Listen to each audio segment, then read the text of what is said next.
Сексуалното насилство може да се случи секаде, па дури и во семејниот дом, од страна на сопруг или момче со кој живееш или не живееш заедно. Многу жени веруваат дека нивна должност е секогаш да бидат сексуално достапни за партнерот, особено доколку се во врска или брак. Треба да знаеш дека никој не смее да те присили на сексуален однос, да те допира или да ти се обраќа на начин кој што не го прифаќаш, без твоја согласност да го сними сексуалниот чин, да го објави или да се заканува дека ќе го објави. Никој не смее ниту да те присили или во твое име да донесе одлука дали ќе ја задржиш или ќе ја прекинеш бременоста.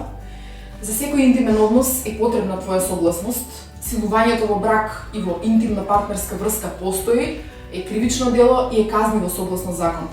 Препознај го и пријави го сексуалното насилство.